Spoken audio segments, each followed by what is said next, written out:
Bismillahirrahmanirrahim. Coba buat mihrab di rumah.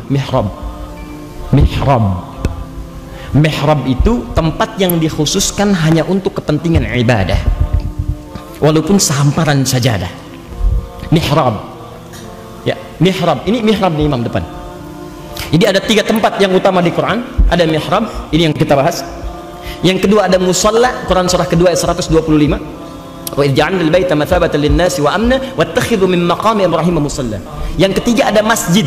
Quran surah kedua ayat 114. Wa man azlamu mimman mana'a masajidallah. Quran surah 9 ayat ke-18. Innama ya'muru masajidallah. Di ada musalla, ada masjid, ada mihrab. Simpan musalla dengan masjid, saya mau bicara tentang mihrab. Mihrab itu tempat yang diistimewakan di dalam Al-Quran, yang dikhususkan hanya untuk fungsi ibadah saja, tidak yang lainnya. Dan di antara keutamaan mihrab, dia bisa mempercepat terkabulnya doa. Satu-satunya tempat yang diisyaratkan dalam Al-Quran mempercepat terkabulnya doa, mihrab. Makanya tempat imam di mihrab. Kenapa tempat imam di mihrab? Karena imam memimpin doa, mimpin salat. Apa itu salat? As-salatu hiya doa. Pemimpinnya imam yang bacakan dari Al-Fatihah sampai ujungnya, antum mengaminkan. Kenapa tempatnya di mihrab? Diharapkan berpotensi jawabannya cepat diberikan. Di begitu imam dapat, makmumnya dapat. Paham sampai sini? Nah, antum boleh bikin mihrab di rumah, tidak harus di masjid. Apa dalilnya? Maryam. Antum kenal Maryam? Ayo kenal. Tahu Maryam? Semuanya Tahu. Kenal Maryam? Maryam binti Imran. Kenal? Sudahlah. Masya Allah. Adiknya beliau, Masya Allah. Adiknya namanya Maryam. Tapi bukan Maryam binti Imran. Nanti kita bahas lain waktu supaya tidak melebar, ya. Lihat sini. Maryam bikin mihrab, dibikinkan oleh orang tuanya Imran dengan Hannah, dibuatkan mihrab. Perhatikan, fungsi mihrab sekali lagi, dia bisa mempercepat terkabulnya doa. Yang kedua, mempercepat datangnya rezeki. Apalagi kalau antum satukan antara doa dengan rezeki, itu luar biasa. Ya Allah, mohon dekatkan rezeki kepada saya, Allah. Mohon ya Rabb, mohon. Tiba-tiba datang anaknya rezeki namanya. Mas, sedang apa? Ya kan? Betul, mendekatkan rezeki. Tahu dari mana? Ketika dibuatkan mihrab oleh bapak ibunya, Maryam beribadah di dalamnya. Perhatikan apa yang terjadi. Ayat 37-nya, paling kiri sebelah bawah di mushaf. Quran surah ketiga ayat 37. Fataqabbalaha rabbuha biqabulin hasanin wa anbataha nabatan hasana wa kaffalaha Zakaria. Kullama dakhala 'alaiha Zakaria al-mihrab, disebutkan mihrabnya. Maryam tuh ibadah di mihrab, ibadah aja. Ingat, fungsi mihrab hanya ibadah saja, jangan dengan yang lain.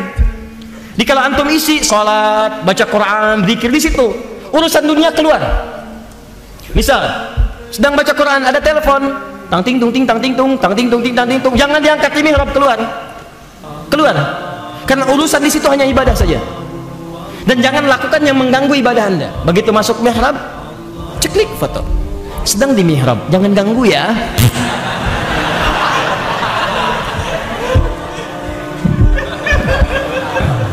Itu tepikan. Jadi begitu Anda fokus pada urusan ibadah, maka apa yang terjadi? Wa kaffalaha Zakaria. Nabi Zakaria ditugaskan, antarkan kebutuhan, antarkan pakaian, makanan. Tapi Allah berkehendak lain. Kullama dakhala 'alaiha Zakaria al-mihrab wajada 'indaha rizqa. Kullama, setiap kali masuk, bukan sekali dua kali. Setiap kali datang sudah ada kebutuhannya. Mau makan ada makanan, minum ada minuman, pakaian sudah ada. Dia kaget, dia mengatakan, ya Maryam, anna laki hadza? Maryam, dari mana semua ini? Kan yang pegang kuncinya saya, yang buka saya, kenapa sudah ada di sini? Perhatikan, kalimat anak yang dididik dengan nama Allah, dengan hukum Allah, maka yang keluar di lisannya hanya akan Allah yang pertama kali. Kalimat anak Anda yang dididik dengan mall, dengan iklan, dengan tontonan, maka di lisannya akan marak kalimat-kalimat tontonan itu. Apa kabar anakku? Kabar baik, robot X. Wah, sudah robot tuh. Ya, sayang sini, siap poli yang dipanggil, robokar poli. Hati-hati, ada poli, ada embers, ada heli dan sebagainya.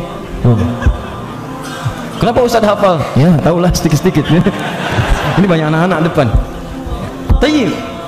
Jadi ketika disebutkan nama Allah, dilatih dengan Allah, apa yang keluar kalimat pertamanya? Qalat huwa min indillah. Allah. Dia gak nyebutkan ibadahnya. Ini paman saya kan rajin ibadah nih, baca zikir. Tidak, huwa min inda, dari Allah. Innallaha, ini poinnya, innallaha yarzuqu may yasha bighairi hisab. Allah akan memberikan rizki kepada siapa yang dikehendaki tanpa batas. Dan rizki bukan hanya harta, keturunan itu rizki, ketenangan rizki, kenyamanan rizki, harta masuk rizki, bukan cuma harta. Nabi Zakaria membaca, oh berarti tanpa batas. Lihat cara bacanya, Allah memberi rizki kepada siapa yang dikehendaki, berarti saya harus masuk kepada yang dikehendaki itu. Apa yang dimaksudkan? Maryam punya mihrab, saya belum punya. Maka beliau berdoa di mihrab itu langsung, tidak meninggalkannya, langsung dimanfaatkan. Hunalika da'a Zakaria rabbah.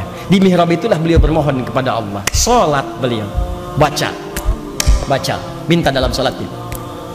Qala rabbi habli min ladunka dzurriyyatan thayyibah. Ya Allah, ya Wahhab. Wahhab itu sifat Allah yang memberikan tanpa batas.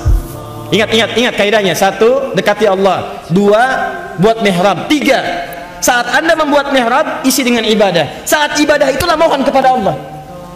Bagaimana cara memohonnya? Pertama, sebut nama Allah sesuai dengan kebutuhannya. Misal, kalau minta rizki, ya Razzaq. Kalau minta ilmu, ya Al-Alim. Kalau minta dibebaskan dari kesulitan, ya Al-Fattah. Kalau minta dibebaskan dari gangguan, ya Al-Jabbar, ya Al-Malik. Minta disabarkan dari ujian, ya Sabar. Nah sekarang beliau itu divonis, ya tidak akan mendapati keturunan, mustahil. Maka beliau meminta dengan sifat Allah yang memberikan tanpa batas. Sifat pemberi tanpa batas disebut dengan Wahhab. Ya, tolabnya, permintaannya disebut dengan hab. Rabbi habli. Ini rumus ada di Quran surah Al-Isra, surah ke-17 ayat 111 ya. Qulid Allah awid ar-Rahman ayyamma tad'u falahul asmaul husna. Kalau Anda punya masalah, sebut nama Allah, minta. Atau Ar-Rahman, atau kalau Anda tahu, kata Allah, saya telah tetapkan nama-nama terbaik sesuai dengan kebutuhan kamu. Ya, kamu punya apa kebutuhannya, sebut nama saya sesuai dengan kebutuhan. Itu yang disebut dengan al-asma'ul husna. Rabbi habli.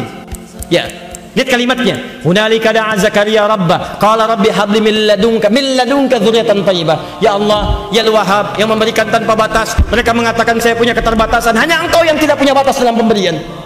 Tolong saya mohon ya Allah, anugerahkan darimu saja, bukan dari yang lain, keturunan ya Allah. Engkau pasti mendengar doa saya. Kalau pada yang maha mendengar saja tidak mengabulkan, lantas kepada siapa lagi saya mesti memohon? Anda tahu apa yang terjadi? Beliau masih berdoa tuh, masih berdiri dalam solat.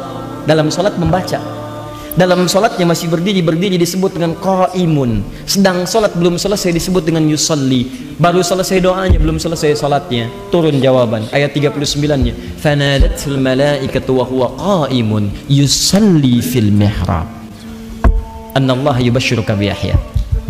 Tiba-tiba turun jawaban sedangkan beliau belum selesai salatnya, mengatakan, hei, kamu akan punya anak namanya Yahya, artinya hidup. Yang mustahil menurut manusia, lahir dari rahim perempuan yang menopos dan mandul bayi yang hidup, tidak ada yang mustahil bagiku, lahir hidup. Ustaz, itu kan bacaan hafal, bagaimana dengan yang dibacakan? Zaman Nabi Muhammad berlangsung, ada kepala suku di Arab tersengat kalajengking Arab, Anda bayangkan, nyengat kepala suku. Begitu disengat, sudah terkena racunnya, menyebar ke seluruh tubuhnya, sekarat keadaannya. Apa yang terjadi? Tiba-tiba mencari tabib sana sini, tidak ditemukan yang bisa mengobati. Semua angkat tangan. Ditemukan sekelompok sahabat yang sebelumnya sudah datang ke situ tapi tidak dijamu, dibiarkan pergi, disusul. Siapa yang bisa menyembuhkan di antara Anda? Angkat seseorang tangannya, mengatakan biiznillah, dengan izin Allah. Begitu didatangkan orang itu, dibacakan Al-Fatihah. Al-Fatihah. Bacakan, sekali baca, ya, obat sana sini sudah tidak mempan, dawa sudah tidak ada, syifa. Begitu dibacakan Al-Fatihah, sembuh biiznillah, sembuh. Makanya dikenal Al-Fatihah dengan Syafi, surat penyembuh. Tuh, lihat bagaimana mempraktekannya. Paham ya? Nah, ini nanti syifa. Jadi kalau ada orang-orang berobat kemudian dikatakan oleh dokter, ini nggak bisa, ini mustahil, ini tanda pertama, berarti saya sedang dicintai oleh Allah. Saya diminta langsung mendekat kepada Allah. Allah nggak mau pakai perantara, langsung minta kepada Allah. Ya Arhamar Rahimin, ya